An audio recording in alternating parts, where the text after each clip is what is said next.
मैं डॉक्टर अभिषेक प्रताप सिंह आप सभी का साइकोलॉजी की इस क्लास में स्वागत करता हूं। अगर आप साइकोलॉजी से रिलेटेड किसी भी परीक्षा में 75% से ऊपर नंबर चाहते हैं, बिना भटके अपने सिलेबस से जुड़ी सभी जानकारी एक ही जगह पर चाहते हैं, और अगर आप चाहते हैं कि ये टॉपिक आपको समझ में आ जाए और हमेशा हमेशा के लिए याद भी हो जाए, तो वीडियो को अंत तक देखें, क्योंकि यहाँ पर हर वीडियो आपको 3 पार्ट में समझाया जाएगा। फर्स्ट पार्ट में हम टॉपिक के कॉन्सेप्ट को समझेंगे।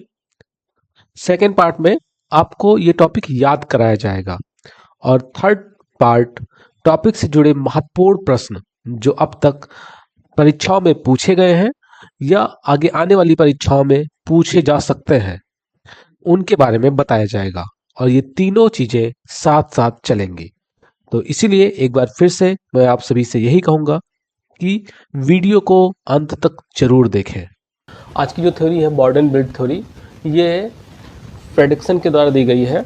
और इन्होंने बताया क्या है, आप यहाँ पर देखें कि ये बता रहे हैं जो चीज़ें आप पहले भी एक्सपीरियंस कर चुके हैं, उसी से रिलेटेड चीज़ें यहाँ पर बताई जा रही हैं कि जब भी हम पॉजिटिव इमोशंस में होते हैं, मतलब हमारे अंदर पॉजिटिव इमोशंस होते हैं, मतलब सकारात्मक संवेग होते हैं, तो वैसी सिचुएशन में हमारा डिसीजन मेकिंग अच्छा हो जाता है, हमारी सोचने समझने की क्षमता अच्छी हो जाती है और हम व्यापक तरीके से सोच पाते हैं चीज़ों को। वहीं पर जब नेगेटिव इमोशंस होते हैं तो वहाँ पर क्या होता है कि हमारी जो सोचने समझने की जो क्षमता है वो कम हो जाती है, हम अच्छे ढंग से कार्य नहीं कर पाते और फिजिकल वर्क ज़्यादा होता है। जैसे आप देखिए, जब बहुत ज़्यादा आप डर जाते हैं तो आपको पेट में दर्द होना, घबराहट होना और बेचैनी होना, ऐसी चीज़ें दिखाई देती हैं।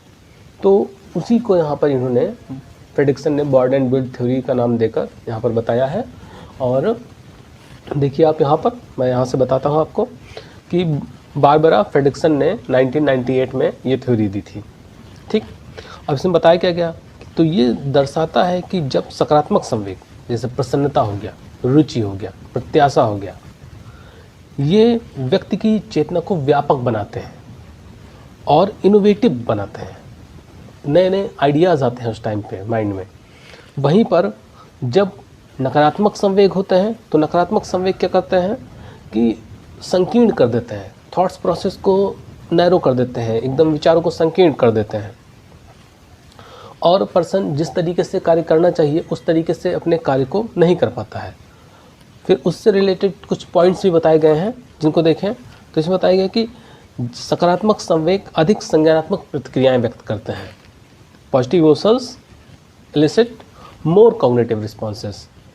देखिए सेम चीज़ है कि जब व्यक्ति नकारात्मक संवेग को दर्शाता है तो विशिष्ट और सीमित कार्यवाही प्रवृत्तियों को शामिल करने वाली शारीरिक प्रतिक्रियाओं की ओर जाता है। मतलब जब निगेटिव इमोशंस रहते हैं तो आपके कार्य एकदम सीमित हो जाते हैं। आप क्या सोचते हैं, बस किसी तरीके से ये जो निगेटिव सिचुएशन है ये हमारे सामने से हट जाए, उसके अलावा और ज़्यादा कुछ आप सोच नहीं पाते हैं। और ऐसे सिचुएशन में जैसे भय हुआ, क्रोध हुआ, संघर्ष की प्रवृत्ति, ये सब सिचुएशंस में हमारी जो फिजिकल वर्क, बॉडीली जो रिस्पॉन्स है वो ज़्यादा होते हैं। पेट में दर्द, घबराहट, पसीने आना, दिल की धड़कन बढ़ जाना, ये सब चीज़ें देखिए ज़्यादा होती हैं उस टाइम पे। वहीं पर जब पॉजिटिव इमोशंस होते हैं तो हम मेंटल वर्क ज़्यादा कर पाते हैं, मेंटली ज़्यादा चीज़ों को सोच पाते हैं, और पॉजिटिव इमोशंस का जो ड्यूरेशन होता है वो लंबे समय तक रहता है, काफ़ी लंबे समय तक हम उन चीज़ों से जुड़े हुए होते हैं। दूसरा देखें तो ये बताया गया कि सकारात्मक संवेगों का व्यापक प्रभाव होता है। मतलब एक ही पॉइंट को कई अलग अलग बिंदुओं में जो आपने मेन पढ़ा उसी को पॉइंट वाइज यहाँ पर एक्सप्लेन किया जा रहा है। अब इसमें देखें, इसमें बताया गया कि जो सकारात्मक संवेग हैं वो हमें संज्ञानात्मक लचीलापन देते हैं, मतलब कॉग्निटिव रूप से आप फ्लेक्सिबल हो जाते हैं, ज़्यादा अच्छे से चीज़ों को समझ पाते हैं। लाइक एक एग्जांपल दिया गया कि मान लो एक पर्सन है जो कोई प्रतियोगिता जीतता है, अब वो कैंटीन में बैठकर अपने दोस्तों को पार्टी दे रहा है।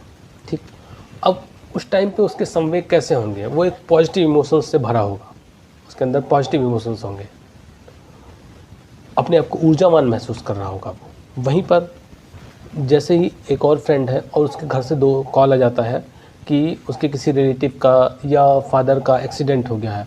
अब देखिए, अब तुरंत उसका माइंड एकदम से एक ही पॉइंट पर आके कंसंट्रेट हो कि नहीं, मुझे किसी तरीके से वहाँ पहुँचना है, और वो जो सोच सकता था वो सारी सोचें क्या हो गई, वहाँ पर वो संकीर्ण हो गई। देखिए, आप बताइए कि जैसे आपके मित्र का फ़ोन आया कि उसके पिता की दुर्घटना हो गई है और उसे तुरंत अस्पताल पहुंचना है। अब इस पर आपके संवेग और परिणामी व्यवहारात्मक प्रतिक्रियाएँ क्या थी? मतलब क्या होगा वहाँ पर? क्या आप उदास थे? मान लो आप भी इस सिचुएशन को इमेजिन कर सकते हैं कि आपके साथ जब ऐसी सिचुएशन आई होगी कभी, तो आप उदास हो, ज़ाहिर-सी बात है कि आप उदास हो गए होंगे। आपका मन किसी कार्य को करने को नहीं कर रहा होगा। जैसे देखिए, कई बार जब कोई ऐसी सिचुएशन आती है तो हमारा किसी काम में मन ही नहीं लगता है। इसके साथ-साथ और क्या चीज़ें, आप सही से खाना तक नहीं खा पाते हैं। वहीं पर अगर हम पॉजिटिव इमोशंस की बात करें, देखो इस तरह के सकारात्मक संवेग हमारी प्रतिक्रियाओं, और सकारात्मक संवेग की बात करें तो सकारात्मक संवेग क्या करता है, हमारी प्रतिक्रियाओं और विचारों और कार्यों को विस्तृत कर देता है। नकारात्मक संवेग व्यक्ति के विचारों को सीमित कर देते हैं। तो इन सब चीज़ों को फिर आगे पॉइंट देखें, सकारात्मक संवेग संसाधन निर्माण में सहायता करता है। जब आप सकारात्मक होंगे तो नए नए आइडियाज़ आएंगे, तो नई नई चीज़ों को इन्वेंट कर पाएंगे आप। सकारात्मक संवेग के व्यापक प्रभाव से व्यक्ति लोगों के कल्याण की ओर विकसित होता है। जब आपका अच्छा हो रहा है, आप अच्छी चीज़ें सोच पा रहे हैं, तो आप दूसरों के कल्याण के बारे में भी सोचते हैं, दूसरों का कैसे भला हो सकता है उसके बारे में सोचते हैं। तो वो चीज़ें यहाँ पर बताई गई हैं। फिर कि सकारात्मक संवेग नकारात्मक संवेगों को पूर्ववत कर देते हैं। अब इसको मैं केवल समझा रहा हूँ, आप यहाँ से नोट कर लीजिएगा चीज़ों को। मैं चाहता हूँ कम टाइम में ज़्यादा चीज़ें हो जाएँ, क्योंकि आपका सिलेबस भी काफ़ी पीछे रह गया है। तो बताया ये जा रहा है कि जब हमारे माइंड में एक टाइम पे एक ही संवेग रह सकता है, चाहे वो सकारात्मक हो या नकारात्मक हो। आप दोनों चीज़ें नहीं कि आप खुशी भी महसूस कर रहे हैं और दुःख भी महसूस कर रहे हैं, ऐसा नहीं हो सकता। तो वही चीज़ यहाँ पर बताया कि सकारात्मक संवेग और नकारात्मक संवेग दोनों एक साथ नहीं चल सकते। जैसे जब हम आनंदित होते हैं तो हम दुखी नहीं हो सकते, या जब हम भयभीत होते हैं तो हम शांत नहीं हो सकते। इस तरह सकारात्मक संवेगों का जो अनुभव है वो नकारात्मक संवेगों के प्रभाव को कम करने में सहायता प्रदान करता है। अगर आप सकारात्मक हैं तो जाहिर सी बात है नकारात्मक संवेग नहीं आएंगे। ठीक, अब इसके साथ साथ हम आगे देखते हैं। फ्रेडरिक्सन ने 10 रूप बताए, 10 फॉर्म बताए सकारात्मक संवेगों के, वो कौन कौन से हैं उनको देखते हैं। तो यहाँ पर जैसे खुशी हो गया, जॉय, खुशी, प्रसन्नता, सुखानुभूति, ये सब एक जैसे संवेग हैं। यहाँ खुशी को सकारात्मक अनुभूति के रूप में लिया जा सकता है, जिसमें हृदयानुभूति, आत्मा को स्पर्श करने वाला उल्लास का क्षण, ये सारी चीज़ें इसमें आती हैं। तो ये सब क्या करते हैं, ये सकारात्मक संवेग के अंतर्गत आते हैं।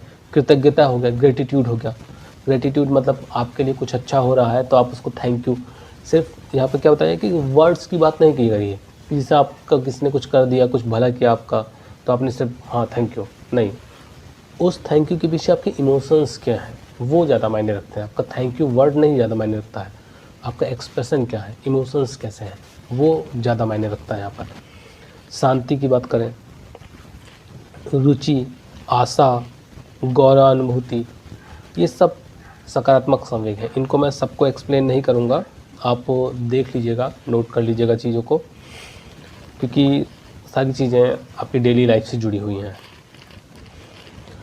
मनोरंजन, मनोरंजन हमारे जीवन का अभिन्न अंग है। ये क्या करता है, मनोरंजन, जो हम इंटरटेनमेंट वाले काम करते हैं, चाहे कोई स्पोर्ट खेल रहे हो, चाहे कुछ देख रहे हो, तो उस टाइम पे देखिए पॉजिटिव इमोशंस अपने आप आ जाते हैं। इंस्पिरेशन हो गया, विस्मय हो गया, प्रेम हो गया, ये सभी सकारात्मक संवेग के अंतर्गत आते हैं। तो ये थी broaden and build theory Fredrickson के द्वारा दी गई।